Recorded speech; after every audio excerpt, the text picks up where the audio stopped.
харагдсан байгаа. За өрсөлдөө бүгдээ харцгаа. Одоо өнөөдрийн гол сэдвээр рүү орцгоё. За өнөөдрийн гол сэдв маань болохоор Японы улсдах job hunting онцлог гэж байгаа. Тэр яагаад энэ сэдвийг авч одоо үзэхэл болсон юм бэ гэдэг хайкэ буюу нөхцөл байдал яг арга шалтгаан нөхцөл байдлаас хэлье гэж бодсон. Тэгэхээр 2020 оны судалгаагаар харах юм бол Японы улсдах гадаад оюутнуудын ажил олголтын хувь нь ямар шиг хэмжээд байд юм бэ гэдэг аваад үзэх юм бол 7 сарын байдлаар болохоор нийт за Японы оюутнуудын хувьд бол нийт ажиллаа хайж байгаа оюутнууд 80% нь амжилтаар одоо ажиллаа хайж одоо олж чадсан байна гэсэн одоо үр дүн байгаа бол за гадаад оюутны хувьд болохоор за 39% байгаа. Энэ маань болохоор өнгөрсөн жил 31% байсан. Энэ жил арай жоохон өссөн 39%-тай үзүүлэлттэй байна гэсэн үг. Эндээс харах юм бол ер нь бол одоо нийт оюутнуудын ажил хайж байгаа оюутнуудын 60% орчим нь Японд бол ажиллаа хайж одоо олж чаддаг амжилтаар ажил олж чаддгүй гэсэн үр дүн харагдаж байгаа юм.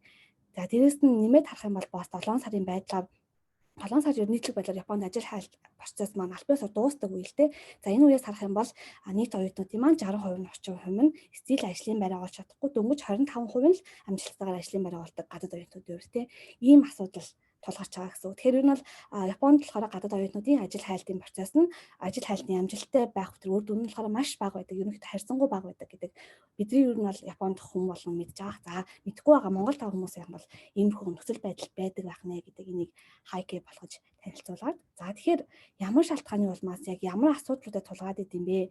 За тэгвэл энийг ямар амжилттайгаар одоо бид амжилттайгаар ажиллаа олохын тулд яг юунд анхаарах хэрэгтэй юм бэ гэдэг энэ одоо асуудлуудын хүрээнд өнөөдөр бид ярилцахаар болсон байна. За судалгаанаас харах юм бол ер нь бол нийтлэг тулгардаг дараах асуудлууд байдаг юм л дээ. Гадаад оюутнуудад за энийг болохоор нийт процессын дөрөв авч үзээд за бэлтгэлийн шат, за бүртгэлийн шат, за шалгаруулалт буюу ярилцлагын шат, дээрэс нь компанид орсны дараах шат гэж авч үзэх юм бол дараах асуудлууд тулгардыг гэж харж болно. За бэлтгэл үе шатнд болохоор хамгийн үндсэн асуудал буюу яг энэ Японы улсын ажил хайлтын соёлыг юусэн анханаас ойлгодгүй. За тэг хизэнээс яаж эхлэх юусэн мэддэггүй гэсэн асуудал нь нийтлэг байдлаар тулгардаг юм л те. За тэг үргэлжлүүлээ бүртгэл за ингээд энэ асуудал яаж хийж байгаа даваад байгаа бүртгүүлээ гэж бодоход үргэлжлүүлээд за тэр гадаад яг гадаад оюутнуудад зориулсан ажлын байр нь хаана яаж нээлттэй явагдаад байгаа гэдгийг юусэн ойлгодгүй.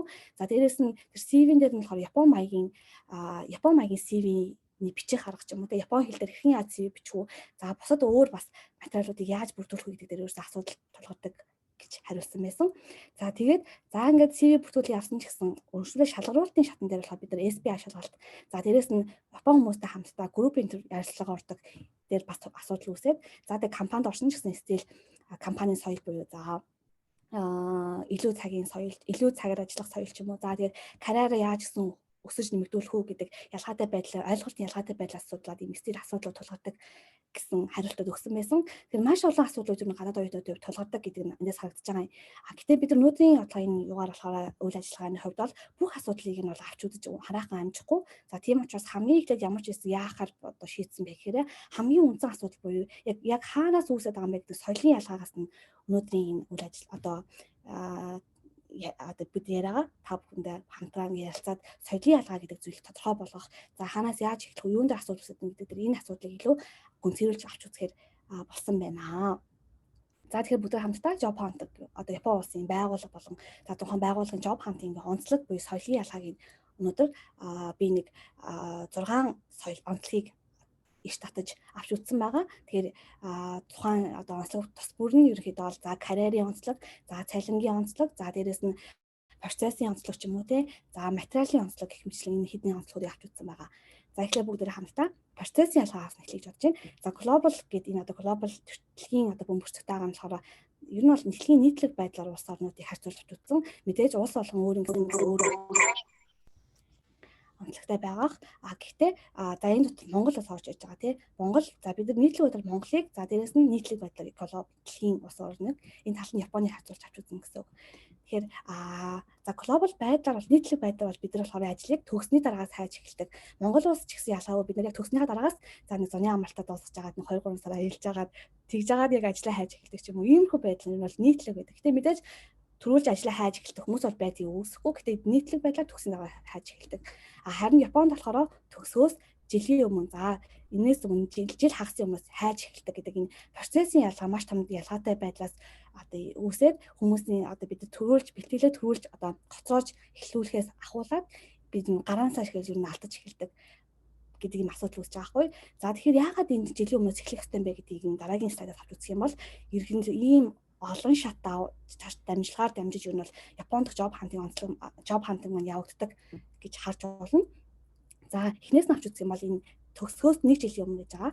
За төгсгөөс 1 жилийн өмнө. За 4 курсын 4-нд одоо бакалаврын оюутнаас авч үзэх юм бол 4 курс одоо жилийн бакалаврын оюутан байх юм бол төгсгөөс 1 жилийн өмнө буюу 3 дахь курсын эхний семестрээс. За энэс жоох өртөх юм бол 2 дахь курсын 2 дахь семестрээс юу нь бол ажил хайлах job hunting шүүгац гэж яадаг. Шүүгацгаа эхлэх хэрэгтэй гэж үздэг.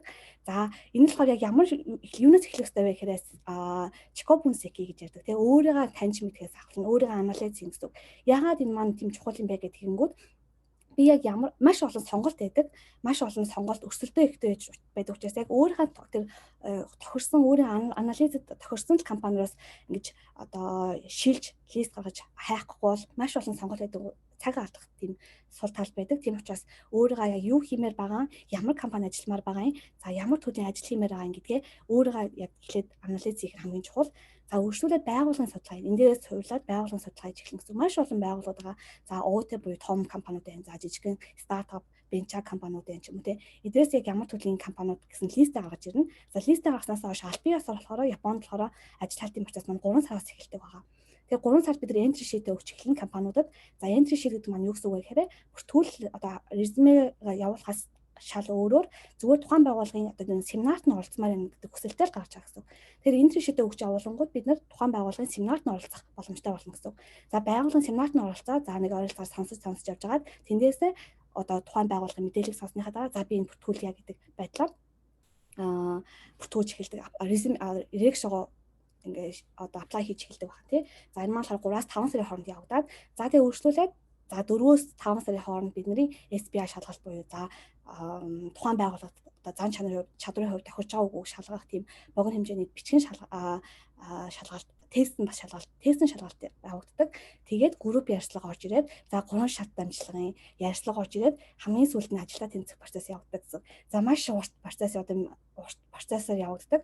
Тэгээд албан ёсоор ажиллаа тэмцэх буюу United Morao гэдэг энэ хүртэл явахын тулд бид нар яг нь 7 сар 8 сард албан ёсоор ажлын одоо үр дүн маань гарч ирдэг гэсэн. 8 сараас ерөнхийдөө бүх байгууллагын тэр нэг бошин дуустдаг, хаагддаг гэсэн. Тэгэхээр хамгийн эцсийн байдлаар үр дүн маань 8 сард гарсан байх хэрэгтэй гэсэн. Ингээд бид нар ажилд гарах одоо эхлэх хугацаа маань хэдийн 8 сард одоо night явсан ч гэсэн ажилд орох нь өөрөө дараа жилийн 4 сараас эхэлдэг гэсэн. Тэгэхээр бид нар яг нь бараг жил хагасан жилээс ч баг 7-8 сарын өмнө аль хэдийн шийдвэр одоо гарцсан үр дүн маань гарцсан байх хэрэгтэй байдаг. Тэрнээс өмнө дахиад хагас жилийн өмнө бид нэр ажиллаа хайж эхлэх хэрэгтэй гэх юм бол ойролцоогоор нийт Японд дах нийтлэг байдлаар ажил хайлах процесс маань жил хагас хугацааг шаарддаг гэсэн. Энэ соёлын ялгааг мэдэхгүй улмаас хүмүүс одоо бэлтгэл нь оройтож эхэлдэг гэж ойлгож болно. За ингээд бодох юм бол ямар ядаргаатай ямар олон дараалтай юм бэ? Яагаад ийм ядаргаатай ийм одоо юу юм бэ гэж та бүхэн маань гайхчихж магадгүй. Тэгэхээр энэний талаар бид нар цаашаа өршүүлээд онцлог яагаад ийм онцлогтой юм бэ гэдгийг яриад явна гэсэн. За тэгэхээр хамгийн ихлэ субъектийн ялгаатай байдал гэж байгаа юм. За юу гэсэн үг вэ гэхээр за бид нар болохоор Монгол улс гэх юм нийтлэг байдлаар бол тухайн ажлын байранд хүссэн хэн ч юу нь бол обо хийх боломжтой, apply хийх боломжтой гэдэг тийм. Өөрийгөө одоо сармаараа хин чамаагүй. Японд улсад болохоор 2 хуваагдаж орж ирдэг. Одоо обо их боломжтой хүмүүсийг дотор нь болохоор шин соцоо болон чүдо гэж ангилдаг. Тэгэхээр шин соцоогийн хүмүүс маань болохоор яг нийтлэг байдлаар ер нь тухайн одоо ажлын байранд нийтлэг байдлаар бол угаасаа одоо ойлгомжтой одоо бүртгүүлэх хэвээр хүмүүс нь шин соцоо байдаг. Тэн дээр ямар нэгэн чүдо гэдэг үг ороогүй байх юм бол өмнө ингээд ажиллаж агаад одоо ажлын туршлагатай тийм өмнө ажиллаж байсан ч юм эсвэл хараахан шинээр төгсөөгүй өмнө төгссөн гэхдээ ажлын ямар нэг туршлахгүй ингээд жоохон жил алдсан хүмүүс байх юм бол яг нь чүдо гэдэг нь англи руу ороод ажлын тэр тухайн одоо нээлттэй ажлын байр бүртгүүлэх боломжгүй болчдаг гэсэн. Тэгэхээр эндээс харах юм бол Японд ер нь бол ажлын байрыг одоо ямар нэгэн нээлттэй ажлын байр хөвчлэн нийтлэг байдлаар шин соцоо буюу дөнгөж төгсөж байгаа оюутнуудад л одоо хандсан байдаг гэсэн. Тэгэхээр чүдо хүмүүс бүртгүүлэх боломжгүй. Тэгэхээр шин соцоо дөнгөж шинээр төгссөн хүмүүс маань ямар хүмүүс байна гэхээр саний яаж ажлын 3 дахь курсын оюутан болон 2 дахь курсын оюутан 4 дахь курсын оюутнууд ер нь бол нийтлэг байдлаар энэ обо хийх боломжтой гэдэг ийм гинтэй буюу хязгаарлалт үүсдэг гэсэн. За тэгэхээр яасан бах нь төгсчөө за жоохон байжгаад ажиллаа хайдаа гэд монголоор яваад байх юм бол энэ чүдо гэдэг англи руу ороод ажил бүртгүүлэх одоо тэр нээлттэй ажлын байрын боломж нь багасаад эхэлнэ гэсэн. За тэгэхээр бид нар яг Япон оюутнуудтай адилхан 1 жил хагас өмнөөс одоо ажиллаа хайж эхлэх шаардлагатай болчихсон гэсэн. За тэгэнгүүтээ одоо яагаад ийм аим ийм төвөгтэй ийм олон процессын дагуу явагдаад идэм бэ гэдэг юм уу? Японд болохоор энэ зааж энэ уушлаар байран сольсон байх шүү. Японд болохоор энэ Shushin Koyoseido гэж юм байдаг. За энэ нь болохоор lifelong employee буюу насан туршийн одоо ажлын байрны хангалт, ажлын тогтолцоо гэх юм уу. За нөгөөд нь болохоор глобал буюу нийтлэг байдлаар Keiyaku Koyoseido буюу гэрээнээр суурилсан одоо ажлын тогтолцоо гэж байгаа. Тэгэхээр Японд болохоор энэ Shushin Koyoseido гэж гэдэг юм сэдв тогтолцоо байдаг. Энэ маань юу гэсэн үг вэ гэхээр нэг ажлын байранд орсон бол тэр гэрээгээр хязгаарлах тухайар насан туршид тэр компани тухайн хүнийг ажлын байраар хангах тийм үүрэг хуулийн дагуу үүсдэг гэсэн. Тэгэхээр ер нь бол гэрээ дууссан гэдэг үндслээр халах боломж байхгүй. За чадвар нь тодорхой хэмжээнд бас халах нөхцөл байдал байгаа ч гэсэн гэрээ дууссан ч юм уу чадвар нь хүлцэхгүй байх ч юм уу иймэрхүү байдлаар одоо үнэлэлгүй байдлаар хангах тийм одоо хуулийн тогтолцоо барахгүй учраас ер нь бол нэг ажилтныг авсан бол насан турш тэр хүнийг ажлын байраар нь уран байраар нь ч юм уу хангах үүрэг үүсдэг учраас Япончууд энэ нөгөө тэр хүмүүсээ авах тэр одоо процесстай маш их ач холбогдол өгч ингэж бүтэн жилээр нь ингэж шалгаж сонгож одоо сонгож авдаг байх нэ. Тэгээ Монгол бол Keiyaku Koyoseido руу очиж байгаа юм. За тэгсэн чинь тэгээ ингээ карьер тэгээ бодонгууд карьерийн өсөлт гэдэг зүйл дээр болохоор Япон за Монгол бол гэрээгээр гэдэг саяны адилхан гэрээгээр бид нар карьерийн өсөлтөд шийддэг. За юу гэсэн үг вэ гэхээр би гэрээ хийгээд за би ахлах инженер болмоор хамаар би гэрээ хийгээд ахлах инженер болдог гэсэн үг тий. За би одоо юу гэдэг туслах инженер болох юм бол гэрээ хийгээд туслах инженер болдог. Ямар нэгэн гэрээгээр тухайн карьерийн өсөлтийг шийдэж авдаг гэсэн. Яг нь бол бидний угаасаа тогтсон ойлголт шүү дээ. Японд болохоор ажилласан жилээрээ карьерийн өсөлт нь явагддаг гэсэн. Тэгэхээр энэс харах нь юу гэсэн үг вэ гэхэд би гэрээгээрээ шууд анх орохдоо би гэрээгээр шууд үндсэн одоо чинь гэрээгээрээ би шууд юу гэдэг тийм спешиалист буюу ахлах инженер ч юм уу. За IT-ийн тийм ахлах яасан инженер гэсэн тийм нарийн мэргэжил рүү орох боломж нь ер нь бол хаагдсан байдаг. Гэтэ энэ одоо миний ярьж байгаа энэ юм болохоор нийтлэг байдлах яг одоо traditional Япон компаниудыг яаж тийм мэдээж стартап одоо орчин үеийн одоо Япончууд одоо нийгмийн өөрчлөлт гэдэг байдлаар одоо энэ ажлын тогтолцоогоо өөрчлөх гэдэг тийм үйл ажиллагаа явагдаж байгаа ч гэсэн нийтлэг байдлаар бидний мэддэг том компаниуд ч юм уу те traditional Япон компаниуд энэ ажилласан жилээр карьерийн өсөлт нь явагддаг гэсэн. За энэс харж байгаачлан та нар хэрэг анзаарч байсан бол Rikunabi ч юм уу Mynabi-гаас харж байсан бол ажиллаа хайхдаа би сая дөнгөсөө ингээд процессорын танилцуулсан байгууллага хайх гэж ярьжсэн тий. Монгол бас бид нар болохоор ер нь нийтлэг байдлаар байгууллага хагас хэлээд эхлээд тухайн нэг ажлын байраа хайж байгаа. Тэгэхэд одоо чинь би юу гэдэг ямар байсаас инженер болмоор гэх юм бол тэр инженертэй байгаа компаниудыг хайж эхэлдэг шүү дээ. Эхлээд ажлын байраа сонгочоод компани хайдаг тий. Японд болохоор компаниас сонгочоод ажлын байр нь орж дараагийн одоо процесс болж орж ирдэг гэсэн. Тэгэхээр юу гэсэн үг вэ гэхээр Японд болохоор Rikunabi ч Mynabi-гаас харах юм бол компани танилцуулга ерөнхий нэвшлэн байдаг. Хизээч ажлын байрны танд компанид ямар ажил хийх гээд байгаа гэдэг нь ерөөсөө ойлгомжгүй. Ерөөсөө тодорхой бичсэн юм баг байдгүй. За байдаг зарим компаниуд байдаг. Ер нь нийтлэг байдлаар байдгүй. Энэ маань ямар учиртай вэ гэдэг юм бол Японд болохоор ийм тогтолцоо явдаг. Бусад улсууд болохоор ийм тогтолцоо явдаг гэсэн.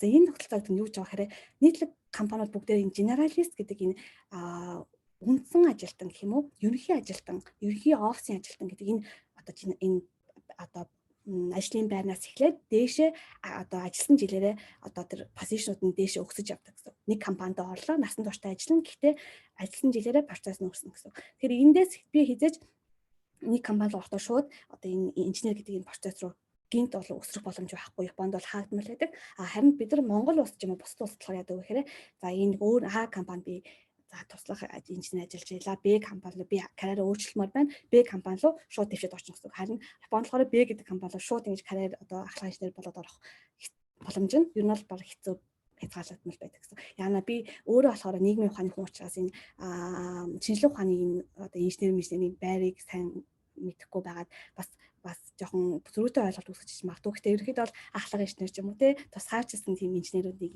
яриа хийж байгаа гэж ойлгож байна. За тэгэнгүүт болохоор саяны ярьж байгаачлан ерөнхий байдлаар бид нар ерөнхий байдлаар тэр одоо компанид орд юм бол яаж одоо карьер маань өсөх юм бэ гэж үзэх юм бол Японд Kinshu Seido гэж байдаг. За энэ маань юу гэхээр тухайн ажлын байранд орсноос хамаарат ямар ажлын байр одоо ер нь бол угаасаа тэр компанид ингээ орч болохоос ажлын байр маань бол тодорхой шийдэгдэг байдаг шүү дээ.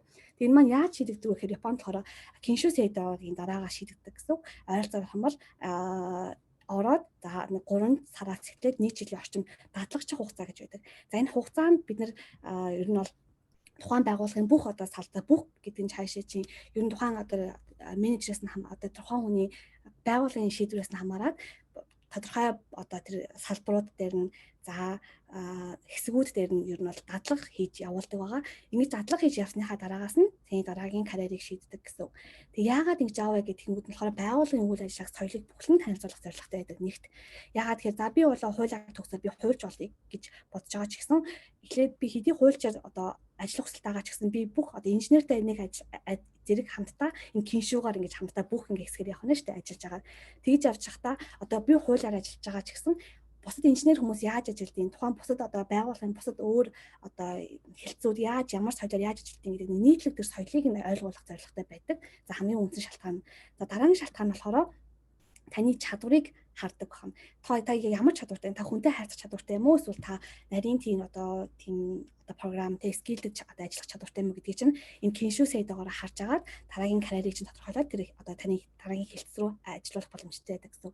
Тэгэхээр нөх хүмүүс асуудаг шүү дээ. Би Японд архитектураар сурсан ч гэсэн одоо чинь хүсэх юм бол би IT инженер болох боломжтой юу гэж асуудаг шүү дээ. Тэгээ энэ маань болохоор боломжтой. Яагаад тэгэхээр энэ киншүү сайдгаар ажиллаж агаад та хэрэг хүсэх юм бол би юу яах нь IT-гаар ажилламаар байна. Энэ таны байгууллагад маань хэрэг боломжтой гэж харах юм бол IT-ийн хэсэг рүү ажиллах боломжтой болдог гэсэн. Тэгээд ингээд дадлагжуулаад туршлагын үнцээр олон жилийн дадлагжуулаад тэгээд IT-ийн инженерийг бий болгож авч явдаг гэж ойлгож байна. За энэ дээр юу гараад ирвэ? За яах вэ? За тэгээд цалингийн өсөлт дараагийн онцлог цалингийн өсөлт байгаа. За цалингийн өсөлтийг болохоор бид нар нийтлэг байдлаар болохоор бид нар үр дүнгээс нь хамаарч цалингаа авдаг тийм ээ. За Монгол ч гэсэн бонусын тогтолцоо гэж бонус гэж байдаг. Яг хэр их хийж тэрнээс хамаарат одоо сайкашуги буюу үр дүнгээс хамаарат бид нар цалингаа өсгөж авдаг бол Японд болохоор үр дүнгээс нь ерөөсөө гол нь биш ажилласан жилээр нь буюу нэнхүү журецу гэдэг энэ тогтолцоо байдаг. Энэ тогтолцоогоос хамаарат бид нар яадаг бах нь цалин маань өсөж явдаг бах нь. За энийг болохоор би юу гэж хэлэх гээд байгаа вэ гэдэг хингүүд бид нар нөгөө нэг ажиллаа хайхдаа цалингаас нь эхэлж бас сонгож ажиллаа хайж бүртгүүлэх тохиол их байгаа гэдэг. Тэгээ эндээс алдтыг болов гэж боддیں۔ Ягаад тэгэхээр яг хуу тухайн компани одоо Японы тогтолцоос харах юм бол юу одоо ингээд амар өндөр цалин өгөхөөс илүүтэй тухайн хүнийг ажлын туршлагаас нь хамаарч байгаа цалингийн багаад өсөөд явах тийм тогтолцоо байдаг учраас анхандаа бага байж болно. Гэхдээ цаашдаа тэр нь хэр их өсөх боломжтой гэдгийг нь харж ер нь бол суур цалингаас нь биш өсөх боломжтой байдлаас нь харж ер нь байгууллага сонгох нь илүү чухалаа гэдгийг эндээс ойлгуулах гэж хичээсэн.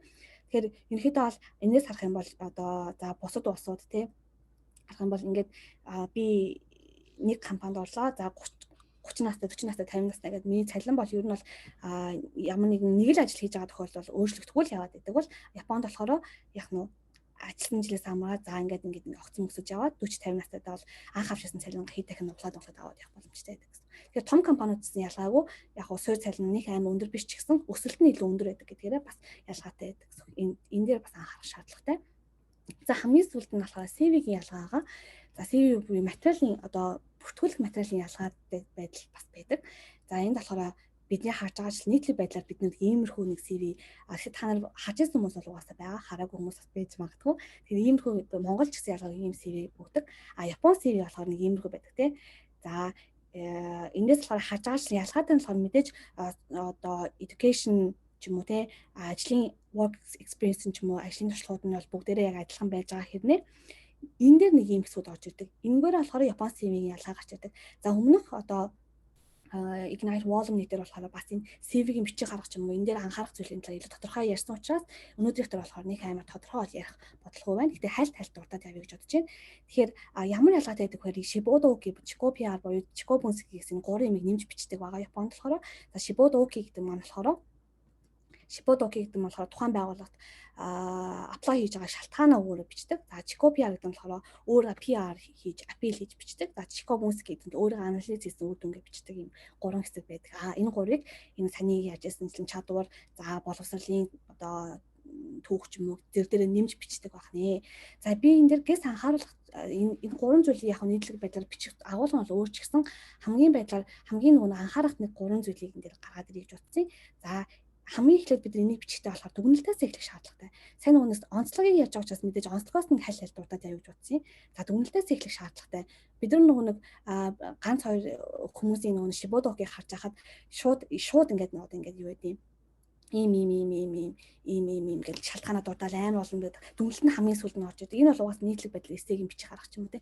Гэтэ ерөнхийдөө бол Японд болохоор энэ таны энэ юу ч ингээд хараад уншихад нэг за 3 секундын нүдэгүүлэх цаг одоо байгууллагад өгдөг гэж бодох юм бол дүнэлт нь эхэндээ байхгүй болохоор ямар ч ялгаа тэр нөгөө таны тэр хэлтэй тал санааг ерөөсөө олж уншиж чадахгүй шүү дараагийн хүн рүү явах арчил өндөртэй байдаг учраас дүнэлтээсээ эхлэж бичээд за тэгээд бодит жишээ дуртах айгуу чухал байдаг.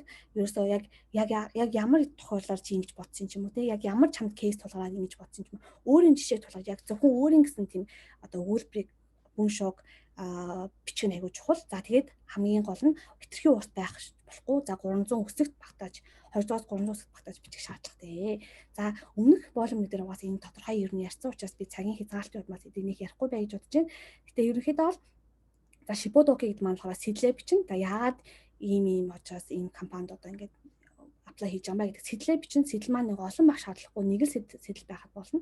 За нэгээс хоёр байж болно. Гэтэ тас хөндлөн хоёр сэтэл байж болохгүй. Хоорондоо одоо ойрхон нэг сэтэл байж болно тий.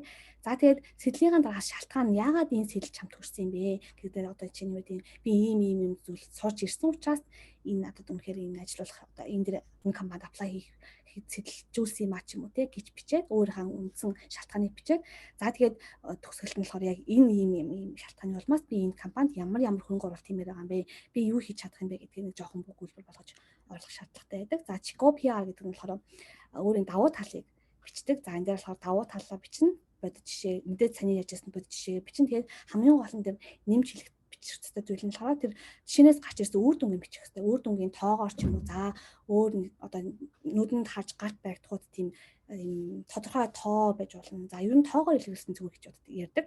Одоо юу гэдэг би ийм байж байгаад тийм одоо тэдэн хүнд би энийгээ танилцуулсан ч юм уу те. За эсвэл тэдэн хувийн амжилт гаргасан ч юм уу тоогоор илэрхийл бас их зүгээр.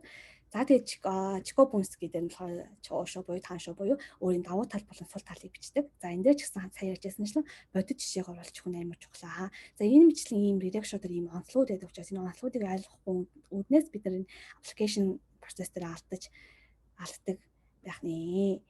За хамгийн сүүлд ажил хайх аргын хувьд ийм хүү ялгаатай байдал байдаг. За Монгол болохоор бид нар хвчлэн компани захим сайтаас нь харж байгаа. За энэ хүн нээлттэй ажлын байр залж гэнэ үгүй нь харж агаад ер нь бол apply хийдэг. Шууд компани руу apply хийдэг тийм соёл байдаг шүү дээ. Японд болохоор зуучлалын захим сайтууд байдаг гэсэн үг тий.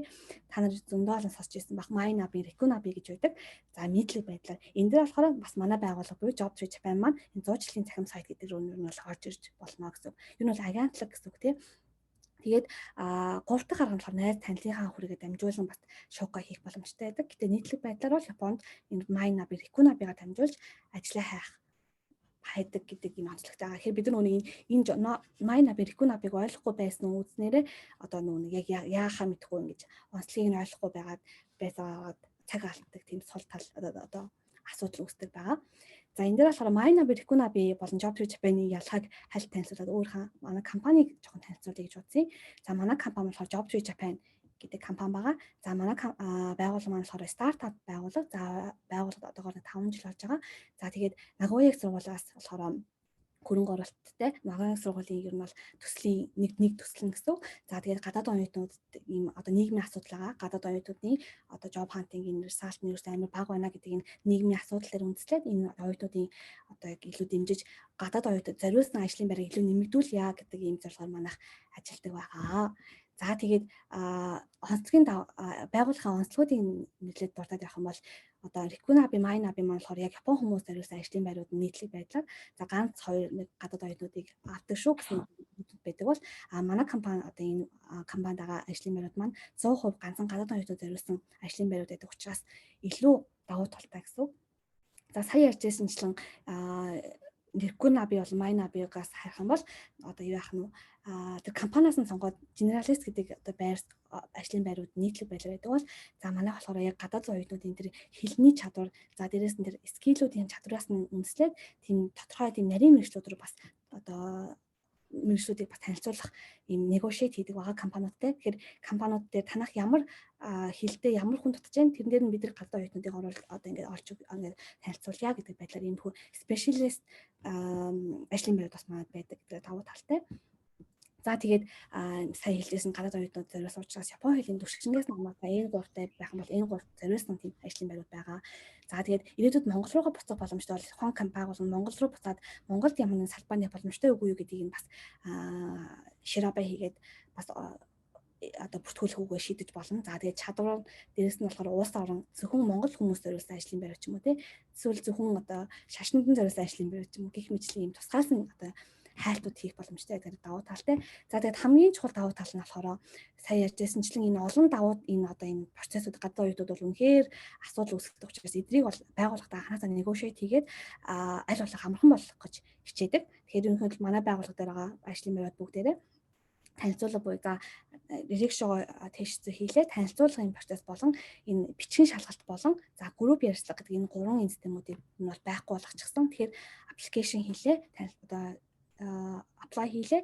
Тэгээд хоёр шатны ярилцлагын дараа шууд ажлын байранд орох боломжтой гэсэн гурван шатаар дамжуулж ер нь процессыг нь хөнгөвжүүлсэн баг богиносгосон байдаг.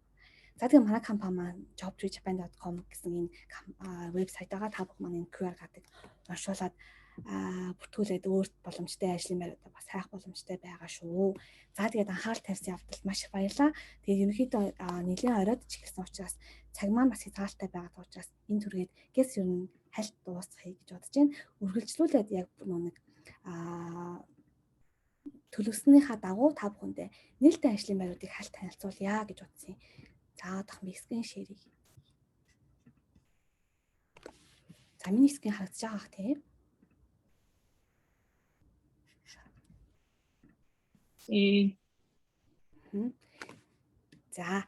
За тэгэхээр 5 ажлын байруудыг танилцуулъя гэж бодсон. Тэгээд та одоо хэрвээ таны мэргэжил тохирсон ажлын байр байх юм бол та шууд бидэнтэй холбогдоод apply хийх боломжтой.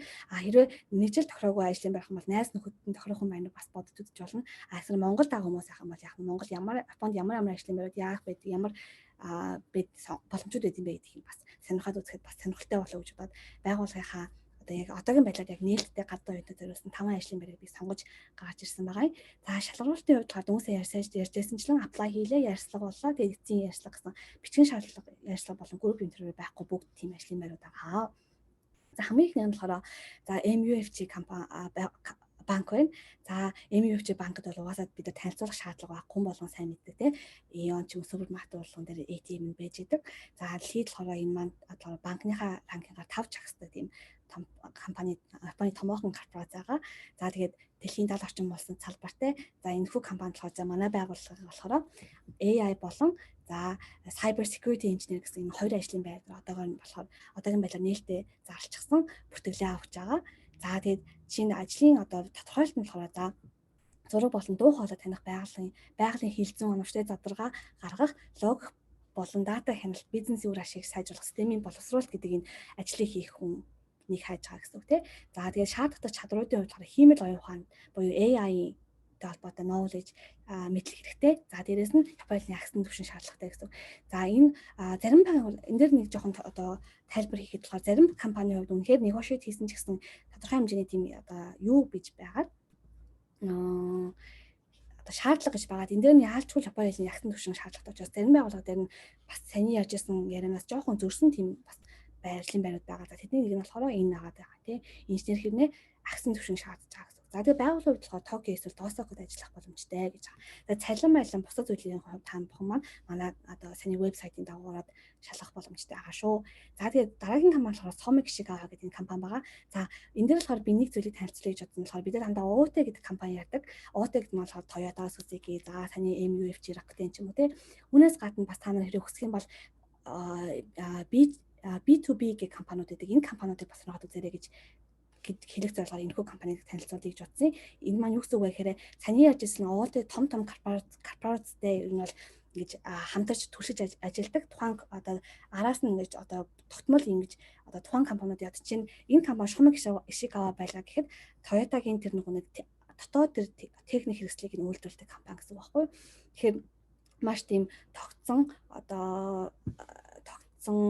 нэлээд байр суурь олчихсан тийм компани. За 1916 оноос үйл ажиллагаа болж байгаа 1796 орчим хүн хүнтэй тийм байгууллага байгаа. За тэгээд нээлттэй ажлын байрын хувьд дараах ажлын байрууд байгаа project planner ч юм уу те production engineer ч юм уу эдгээр ажлын байрууд байгаад за энэ удаа болохоор би та нарт за энэ маань тэгээд гадаад global компани учраас маш олон тийм салбартай. Тэгэхээр онцлогийн хувьд болохоор ийм салбартай компаниуд маань жилийн дараагаас ч юм уу те жоохон туршлага ахиулж агаад гадаад салбарт нь бас ажиллаж томилоор ажиллах боломж байдаг гэдгийг хэлхийг хүссэн. Тэгээд ерөнхийдөө бол гадаад оюутнуудад маш нээлттэй компаниуд байгаа. Тийм учраас нөгөө нэг илүү гадаад оюутнуудын онцлог хэлний чадварыг мэддэг учраас аль болох бага стандартаар авахыг хичээдэг тийм одоо байрууд ажлын байрууд байдаг гэсэн. За тэгээд нэг ажлын байранд дурдах юм бол систем инженерийн ажлын байр байна тий. За энэс харах юм бол Японы хэлний ярианы түвшин шаардж байгаа. Тэгэхээр ер нь бол заавал JLB-ийн шалгалт өгөөд дээр сертификатыг авсан байх шаардлагагүй зөвхөн ярианы түвшинтэй байхад тодорхой хэмжээний институтээр өөрөө танилцуулдаг байгаад өөрөө ойлголцдог байхад хангалттай гэдэг тийм стандарт тавьж байгаа гэсэн. Тэгээ хамгийн гол нь энэ IT-ийн чиглэлээр сөрөг мэдлэгтэй байх хэрэгтэй гэдэг энэ одоо чинь энэ байгууллага маань Шизуока аймагт байрлаж байгаа гэсэн. За дараагийн байгууллага болохоор Mastermind гэдэг байгууллага байгаа. За Master гэдэг энэ байгууллага болохоор энэ хүнсний принтерээр болохоор 8.1 үйлдвэрлэгч гэдгээр онцлогтой. За тэгээд нээлттэй ажлын байрын хувьд болохоор software engineer болон цахилгааны инженер байгаа. Гэхдээ энэ удааг болохоор би та нарт цахилгааны инженерийн танилцуулъя гэж утсан. За энэ компани маань болохоор онцлог нь болохоор Японд 70% тийм хүнсний принтерийн машиныг эзэмшигч байгаа. За жишээ нь одоо юу гэдэг тоортон дээр байгаа үг ч юм уу те эсвэл янз бүрийн бичээн дээр байгаа янз бүрийн үгнүүд ч юм уу эдгээр зүйлийг принтерлдэг энэ принтерийн машинуудын үйлдвэрлэх компани гэсэн. Иймэрхүү зүйлүүдийг үйлдвэрлэдэг те бидний кофен дээр ч юм уу за энэ тоортон дээр шоколадн дээр ч юм уу иймэрхүү зүйлүүдийг үйлдвэрлэдэг принтерийн машиныг үйлдвэрлэдэг машин компани байгаа. За тэгээ софтвер инженер болон цахилгааны инженер байгаа. За цахилгааны инженер гэхэд яг нь Японы хэлний суурь мэдлэг шаардж байгаа гэсэн. Тэгэхээр ямар нэгэн юуны JLB-ийн шалгалт одоо левелтэй байх шаардлагагүй зүгээр суурь мэдлэгтэй байхад хангалттай. Хамгийн гол нь яг нь англи хэлтэй байгаад таны англи хэлийг чинь ашиглаад бид нар ингэж ажлын байр санал болгож байна гэдэг байдлаар negotiate хийсэн гэсэн үг тийм. За тэгээд ажлын байрууд нь тодорхой яг ямар ажлын байр хийх нүг нь би хажууд нь бичсэн боловч за цаг маань хязгаарлалтайгаа учраас та бүхэн маань хэрэг сонирхох юм бол скриншот хийгээд явчаарай. Тэгээд бүр нарийн мэдээллүүдийн jobtree.japan.com-аас хараарай. За дараагийн компани болохоор CDI гэдэг энэ компани байгаа. За энэ CDI гэдэг энэ компани маань 2001 онд байгуулагдсан шинэхэн компани боловч одоор 170 хүн одоо юутай ажилтнтай. За энэ дээр нь би англиар ятсан байна. За Chubu буюу Японы гол хэсэгт байрладаг одоо бүсийн хамгийн том одоо энэ control panel-ыг үйлдвэрлэдэг ийм manufacturer компани байгаа. За тэгээд энэхүү компаниас болохоор бид нарт энэ систем инженер болон development инженер болон механик инженер гэсэн хоёрын ажлын байр гаднаад оюутнуудад нээлттэйгээр зарсан байгаа. Гэтэ энэс болохоор механик инженерийг нь би хальт танилцуулъя гэж бодсон. За гэтэ энэ байгууллагын онцлог нь болохоор хэрвээ AI ч юм уу хиймэл оюун ухаан иймэрхүү зүйлд сонирхолтой хүн байх юм бол маш сонирхолтой үйл ажиллагаа явуулдаг компани. За жишээ нь логистик болон автоматжуулалт одоо нөгөө нэг хиймэл оюун ухаанаар нөгөө нэг машинууд нөгөө нэг паркинг лотын тэр нөгөө нэг дээшээ босгоод буулгаад гэдэг тийм автоматжуулсан тийм юмуудыг хийдэг. За дээрээс ундаг дугуй ч юм уу те гэх мэтлэн тэгээд жидoo хан байкийг тэр автоматжуулалтуудыг хийдэг ийм компани байгаа гэсэн. Тэгээд энэ маань бас онцлог нь болохоор энэ саний ярьжсэнчлэн би ур чадварын харан суурь цалин үнэлэгддэг гэсэн. Тэгээд заавал олон жил туршлага хүлээж цалин маань нэмэгдэх шаардлагагүй үр дүнгээс хамааран цалин нэмэгдэх боломжтой системтэй бас цөөхөн компаниудын Японд хязгаарлагдмал цөөхөн компаниудын нэг нь. За тэгээд механик инженерийг танилцуулъя гэж бодсон. За зарим тохиолдолд Японы хэлний түвшин энэ хоёр түвшин шаардах компани байдаг гэж ярьсанчлан CDI маань Японы хэлний энэ хоёр түвшин шаардж байгаа. Гэтэ энэ маань болохоор бүх компани түвшингүүд маань ерөөсөө тийм сертификатын энэ хоёрыг шаардаагүй. Яг зүгээр энэ хоёр түвшний ярианы чадварыг шаардна гэсэн. За тэгээд ярианых нь одоо ажлын байрны тодорхойлолт нь бүгдээ энд байгаа. Та бүхэн маань скриншот хийгээд аваарай. За тэгээд Нагуя хотод байрлаж байгаа ийм компани байгаа. За дараагийнх нь болохоор барилгын чиглэлээс бас нэг компани танилцуулъя гэж бодсон. За барилгын чиглэл 2021 оны байдлаар өсөлтөөрөө Tokai бүстэй болохоор нэгт орсон Японд 9 орсон ийм компани байгаа. Akajitsu гэдэг компани. За энэ болохоор архитектурын ажлын байр байгаа гэсэн үг. Ажлын байр байгаа. За энэ компани маань болохоор энэ маш одоо өсрөнгөө хөгжиж байгаа. За дээрээс нь одоогийн байдлаар 50 орчим салбартай ийм компани байгаа. За тэгээд архитектурын чиглэлээр ажлын байр зарсан. За тэгээд Японы хэлний агсан түвшинтэй барилга Добоку Кенчикогийн гэр сурсан оюутнуудад нээлттэй гэсэн үг байгаа. За энэ хүрээд одоо энэ саяны 5 ажлын байрыг юу нь бол танилцууллаа. Тэгээд энэ маань болохоор юу гэсэн үг гэхээр ер нь энэ мэтчлэн бид нар ингээд салбараас за дээрээс нь ганцхан агуу ганцхан чүбүү гэж хязгаарлахдаггүйгээр бүх газруудад Японы одоо бүх газруудад ажлын байруудыг ер нь бол нэмэгдүүлэх зорилгоор ажиллаж байгаа. Тэгээ одоогийн байдлаар коронавирус нөхцөл байдлаас хамаарат Бункейн одоо хүмүүс маань саяхан хүртэл Бункей нээлттэй ажлын байрууд нэлээд гэсэн байсан боловч бүгдээрээ одоо хүмүүсээ аваад дуусаад хаагдчихсан байгаа. Тэгэхээр цаашдаа болохоор Бункейг илүү байдлаар нэмэгдүүлэх байдлаар ажиллаж байгаа учраас хэрвээ та Бункейн хүн байх юм бол нийгмийн шинжилгээ ухааны хүн байх юм бол ямар ч байсан jobjapan.com бүртгүүлсэн байх юм бол танд тохирсон ажлын байр байх юм бол манай компаниас шууд одоо мэйл явуулж танилцуулдаг тийм систем байгаа учраас бас хэрвээ та одоогийн байдлаар танд хүссэн ажил маань байхгүй ч гэсэн цаашдаа нэмэгдэх боломжтой учраас сонирхоод үзээрэй. За төгсгөлд нь болохоор компанийнхаа бас нэгэн тийм маш гоё боломжийг бас та бүхэнд танилцуулъя гэж утсан. Toyota компани одоо яг нэг цөөхөө буюу худлааг нь одоо хариуцж авч явдаг тийм охин компани юм уу? Нэг салбар компани Toyota цөөхөө гэдэг компани бид нар нэг одоо сарын нэг өдрийн internship-ийн энэ одоо ивентийг бас хамтран зохион байгуулж байгаа. Тэгээ энэ маань болохоор 20 хүний хязгаарлалтай учраас та нар маань бас яараарэ. За тэгээд 1 сарын 15 болон 2 сарын 15-нд болно. За тэгээд энэ маань болохоор internship гэж байгаа ч гэсэн internship-д оролцсон хүмүүсээс дараагийн нэг selection process маань өөрчлөлтөд аваад явах одоо ажилтнаа хайх тийм маягийн одоо project учраас та нар маань хэрэг хүсэж байгаа юм бол хараад сонирхоод оролцох боломжтой байгаа шүү. За энэхүү мэдээлэл болохоор бас манай вебсайт дээр тодорхой байгаа. За энэ түргээд ирэхэд бол манай компани саяны танилцуулсан онцлог болон нээлттэй ажлын байрууд маань ер нь бол болж байна. За тэгээд сая хэлжсэнчлэн асуулт хариултын хэсэг байгаа. Одоо бол хөгжүүлээд асуулт хариултын хэсэг явна. Тэгээд Япон хүнийгээ ураад ороод ирүүлээд манай ажилтны Япон хүн маань орж ирээд бидэртэй хамт ярилцах болно. Тэгээд жоохон хүлээлгч гэсэн жоохон муухай зүйлээс монгол цагаар явчихсан. Тэгээд ямар ч гэсэн та бүхэн маань асуулт асуух зүйл байх юм бол за доор текст гэсээр асуултаа асууж болно. Бас хүсэх юм бол гараа өргөөд за хэрвээ Японы хэлээр ярих асуух боломжтой бол Японы хэлээр асууж болно. Японы боломжгүй юм бол монголоор асуугаад орчуулгаараа хийгээд тэгээд Японоор хариулна гэсэн юм бас дарааллын дагуу явагдах болно. За тэгээ манай захиалан Монголын явчи за Каваки сан гэдэг хүн байгаа. За тэгээд би одоо болохоор Японоор Каваки сан гэдэг яг гэж бодож байна. Хай, оцгай самаа дэс Каваки сан кикоитэмас ка? ありがとうございます。お待たせして本当に申し訳ございません。それでは一旦ちょっとモンゴル語で紹介もしたので、これから日本語で少しだけ紹介させていただきたいと思います。うちのジョブトゥジャパン株式会社の留学生の専攻をサポートしている専攻サポートの方、メンバー川木さん。今日は私たちのいろいろ就職活動に関するいろいろ問題とか、質問に、答えて、いただくことになりました。お力いただいて本当にありがとうございます。皆さんこんばんは。ジョブツリージャパンの川木です。今日はお集まりいただいてありがとうございます。何か質問があれば何でも聞いてください。ありがとうございます。では質問の時間は一旦ちょっと予定通りは15分くらいになってますけど、質問によっては20分ぐらいに、させていただきたいと思ってます。皆さんなんか、質問があれば。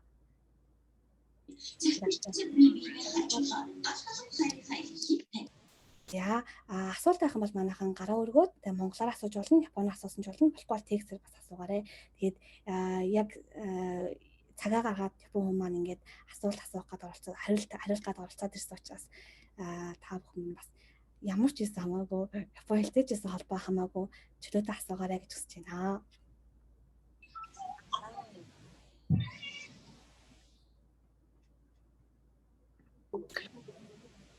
Чатаар нэг асуулт ирсэн байна. 10-р сар буюу 2-р семестрээс их сургуульд элсэн орсон хүмүүс ажил хайлтаа хизэнээс эхэлвэл зүгээр вэ гинэ. Япон хүмүүсийнхаас зөрчөөр их ойлгомжгүй болчих юм.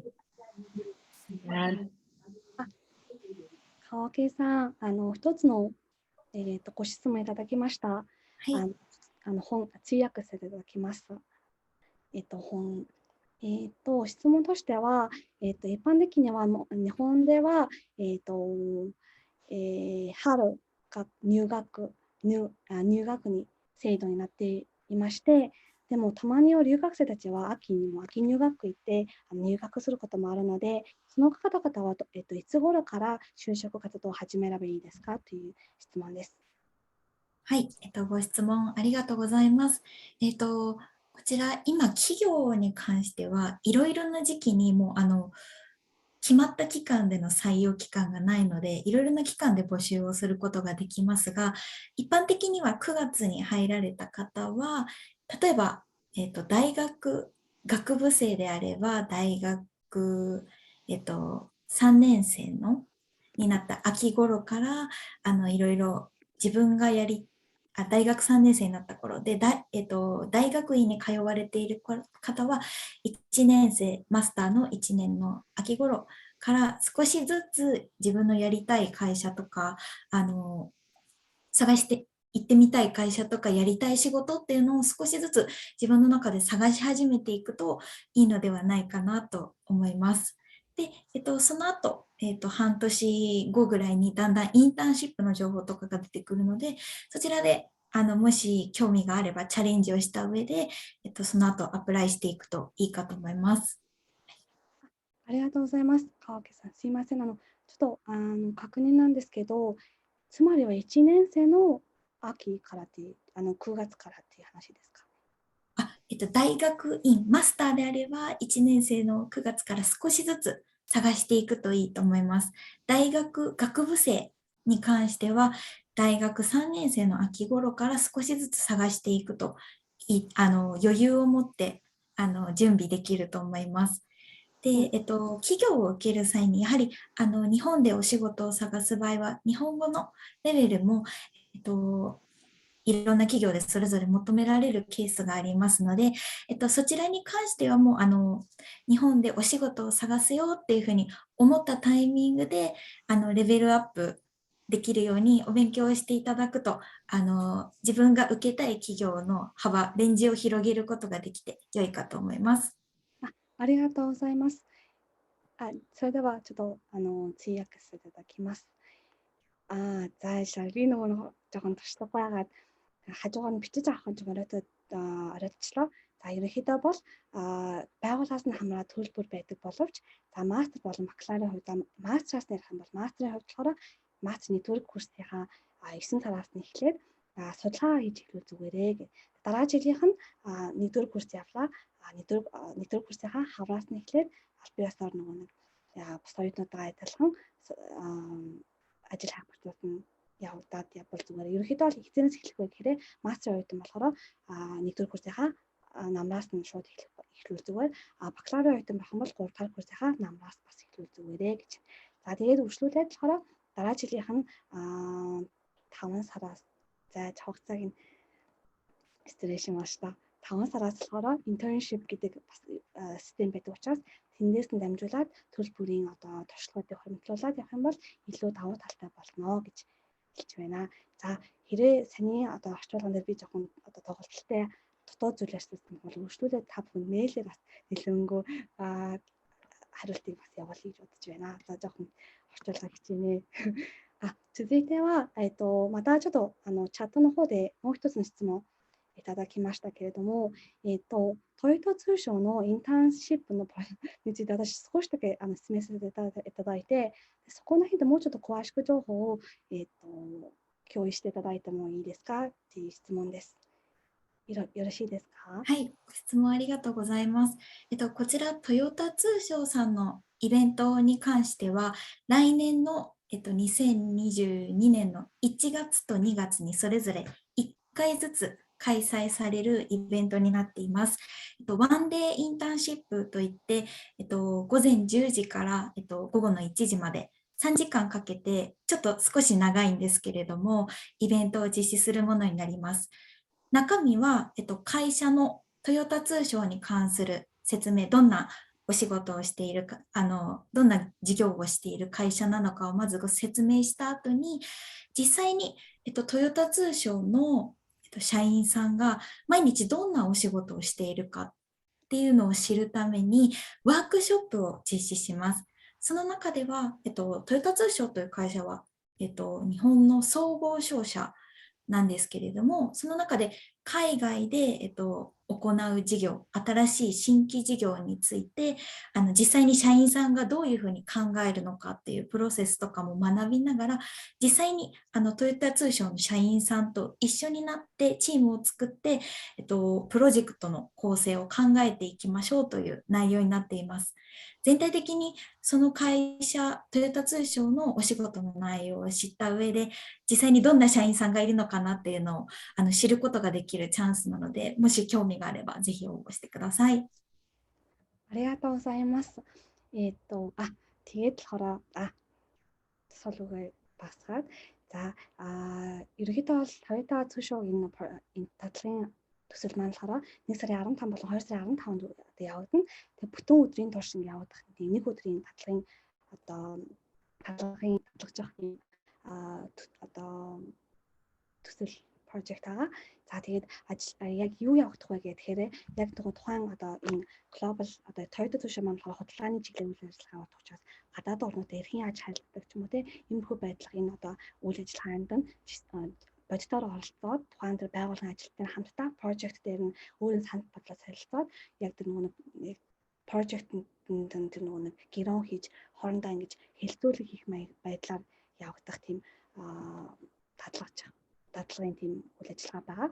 Тэгээд маш тийм ойлгох зүйлээс маш хэрэгтэй зүйл учраас хэрэгтэй тийм нандин чухал боломжтой та нар маань хүсэх юм бол бас оролцоорой гэж хүсэж байна гэж хэлж байна. もう一人の方は手を挙げていただいたと思うんですけど、はい。いいでしょうか。全然ありがとうございます。はい。はい、アヌジェさん、詳しい質問ありがとうございました。エントリーシートと、履歴書の違いについてよく理解することができました。質問なんですけど、最近日本に、外資系の会社がすごく増えていると思うんですけど、その外資系会社の例えば就活活動だったり、例えば給料だったり、キャリア計画は、日系の企業と同じと考えてよろしいのでしょうか。あるいは例えば外資会社がいろいろな国に本店があると思うんですけど、その国のなんていうんだろう、国の、世界的な、今日は世界的と日本の違いについて話してたと思うんですけど、この国の、тухайн нөгөө улсынхан жишээлбэл нөгөө цалингийн өсөлт ч юм уу те карьер өсөлтөөр явах уу, эсвэл яг Японы үйл ажиллагаа явуулж байгаа болохоор Японы яг энэ хэлбэрээр явах уу гэж асуух гэдэг байгаа байхгүй. Яг нэг үг нь орч ирдэг. わかりました。じゃあこちらで頑張ってちょっと翻訳していただきたいと思います。すみません、お願いします。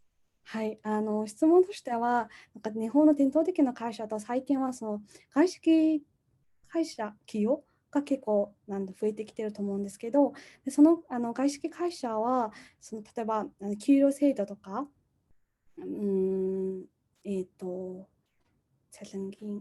給料制度とか、なんか社内での文化的とか、企業の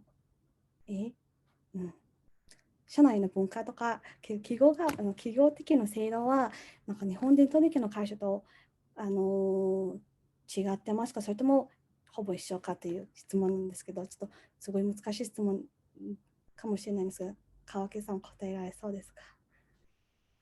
ご質問ありがとうございます。少し難しい質問だなと思って聞いていたんですけれども、答えとしてはかなりその企業によって様々バラバラになると思います。外資系企業の中でも、例えばその海外のカルチャーをそのまま持ってきているので、例えばお給料のお話で言えば、先ほどアノジーさんの方から説明したように、日本だと年功序列の、お給料体系、だんだん年が、働く年数が増えるにつれてお給料が増えていくという体系が日本では多いですが、日本にある外資系企業の場合はその海外のカルチャーを引き継いで、年功序列ではなく、例えば実力、成果主義、自分がどういう成績を残したかによって、働いた年数に関わらずお給料が決まるというカルチャーを持っている会社もあれば、外資系企業だったとしても、日本であれば、比較的年功序列でお給料が決まるというケースもあるので、それはかなり様々になります。なので、その企業を受ける際に、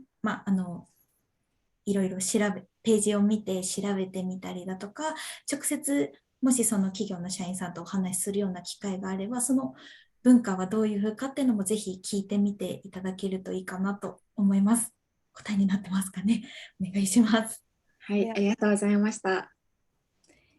アンジュンさんはありがとうございます。すいません、上手に翻訳できず、通訳できず、申し訳ないです。次、もう一つの質問、チャットの方でいただいたんですけど、先ほど私、求人について5つの求人を選んで紹介したと思うんですけど、それらの求人は、モンゴルに今住んでいらっしゃる方には応募可能ですか？もしかしたら、モンゴルからの応募可能の、求人とかはありますかっていう質問なんですけど、いかがですか、川木さん。はい、ご質問ありがとうございます。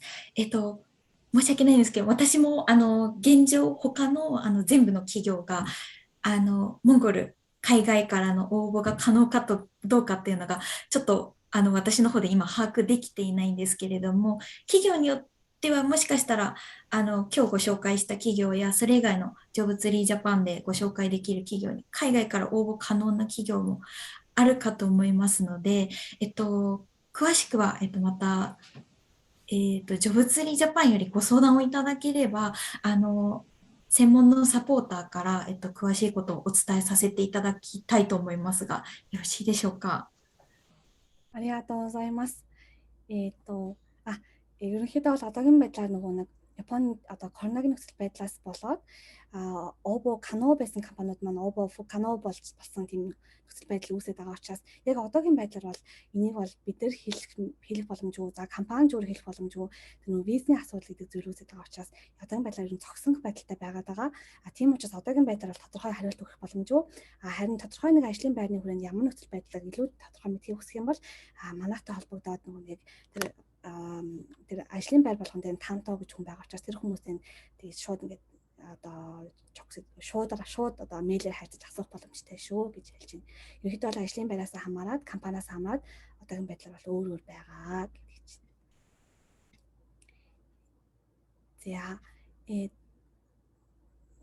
За ер нь цагны хувьд ч гэсэн ерөнхийдөө төгсөж байгаа учраас за нэг асуулт аваад тэгээд гараа өргөхөр юм бол нэг хүн гараа өргөөд ерөнхийдөө бол хоёр асуулт богинохоноор аваад дуусъя гэж бодож байна. Тэгсэн чинь жоохон урт асуултын жоохон асуулт уншаадахыг уучлаарай. Дахиад миний хувьд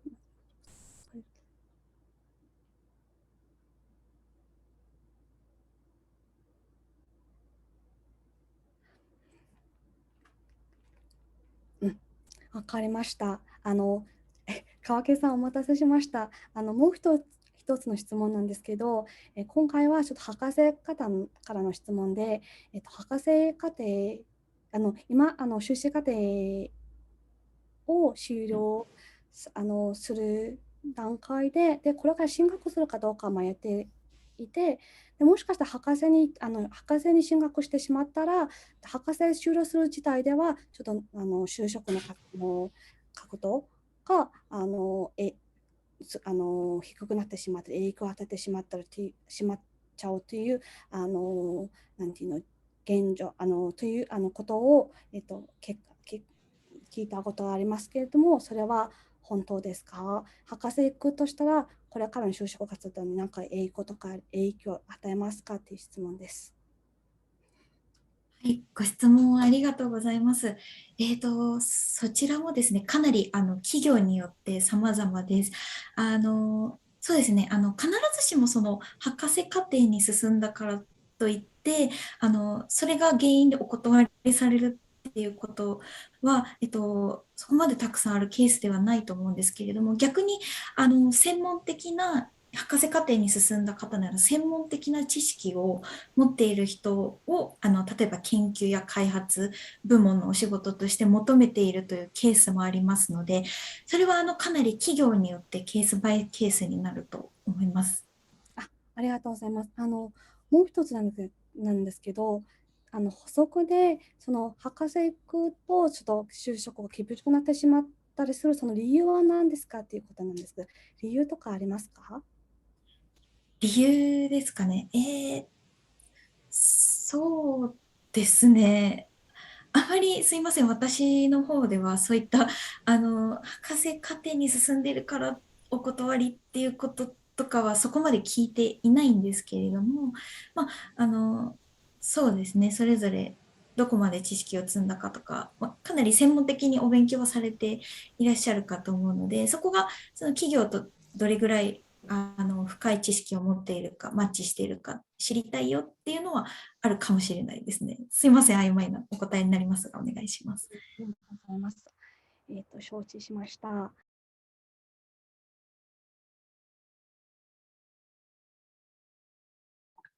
Mute болсон биш Анака. Уучлаарай. Мьют болсон.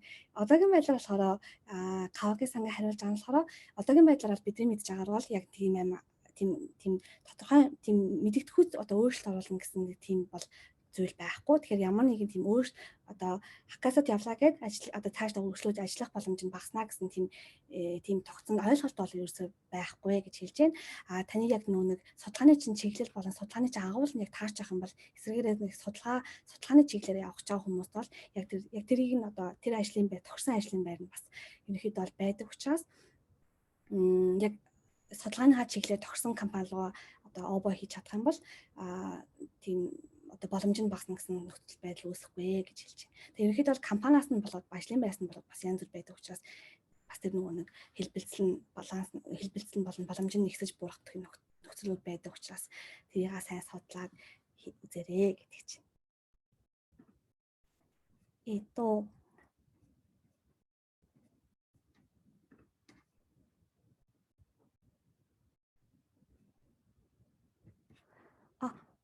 あとまだ手挙げて人もいないし、за одоогийн байдлаар гараа өргөсөн хүн нэг байхгүй. Дээрээс нь чатанд асуулт ирэх учраас одоо асуулт хариулт маань ингээд дүрэн болж байгаа болов уу гэж ойлгож байна. Та бүхэн маань өөр асуулт байх юм бол чатаар хэрэг бичих боломж байх юм бол гараа өргөд бас монголоор асууж болно шүү. Анака надад нэг асуулт байна. Тийм манайх хэрэг Одоо ингээд яг одоо ингээд job hunting-а шүүшэхгүй гацдаг эхлэж байгаа одоо ингээд оюутнууд байгаа шүү дээ. Бакалаврын 3 дугаар курс юм эсвэл мастрын 1 дугаар курс. Тэгээд одоо яг танай компанитай ингээд танай компаниас одоо ингээд mentorship аваад тэгээд яг ажилд орох үйл явцдаа одоо ингээд бэлдээд явъя гэвэл одоо танай яг хаашаа хандвал одоо хандах ёстой вэ? わかりました。川木さん、これで最後の質問となります。けれども、誰か手を挙げてくれてます。申し訳ないです。ちょっと間に合わないかもしれないんですけど、これで最後の質問です。そうですね。例えば、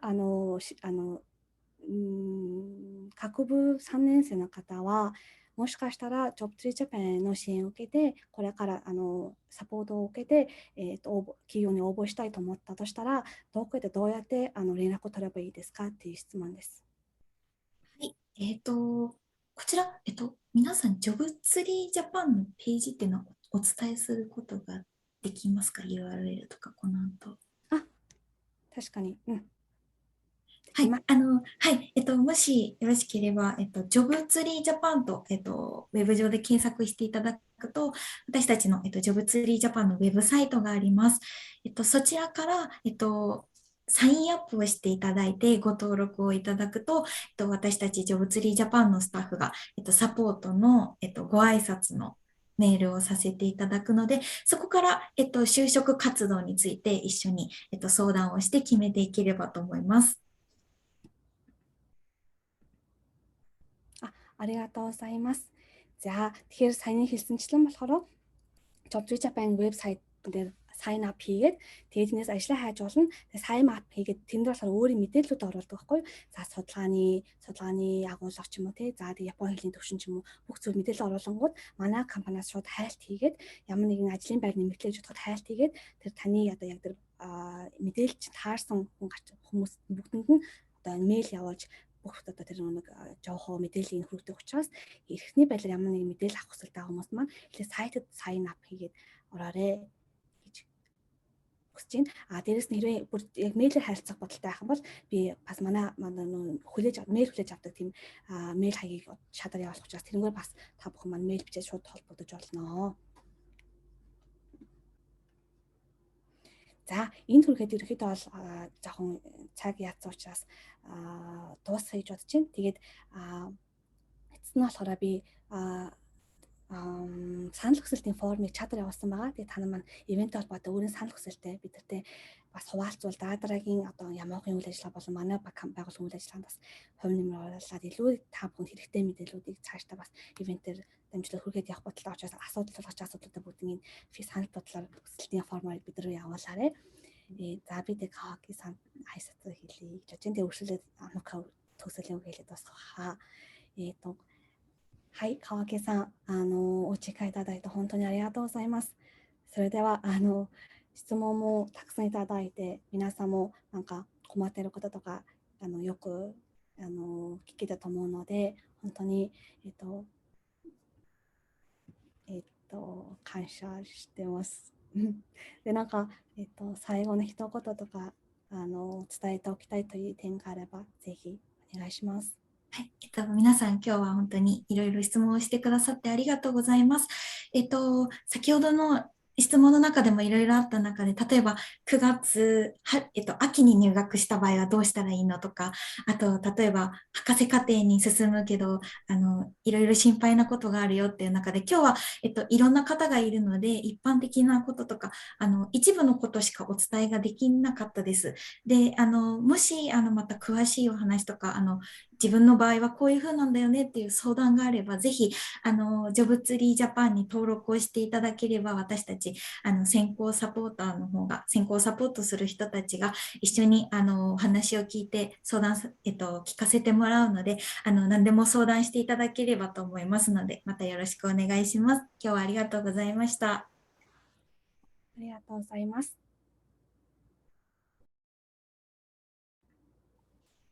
青木さん、今日お時間いただいて本当にありがとうございます。За энэ түргээд ерөнхийдөө бол ингээд манай үйл ажиллагаа дуусч байна. Тэгээд та бүхэн маань оролцсонд маш их баярлалаа. Тэгээд санал хүсэлтийн формыг заавал хүсэл явуулаарай гэж хүсэж байна. Дээрээс нь би яг одоо чатар компанийнхаа мэйл хаяг явуулах учраас хэрвээ та шууд одоо манай нэг саппортыг дэмжлэгийг аваад шууд одоо ажлын байр ажиллагаагаа овоо хийх хүсэлтэй байх юм бол өөр директ шоу болон мэдээллүүдийг Японы хэлний төвшин ч юм уу те ямар ажлын байр хайж байгаа, ямар ажлын байр сонирхож байгаа гэдэг мэдээлэлээ шууд мэйлээр явуулах юм бол бид нар шууд төд орно хариу өгөөд тамтуу менторыг чинь ингээд нэг тамтуу болгоод өгөх боломжтой байгаа шүү. За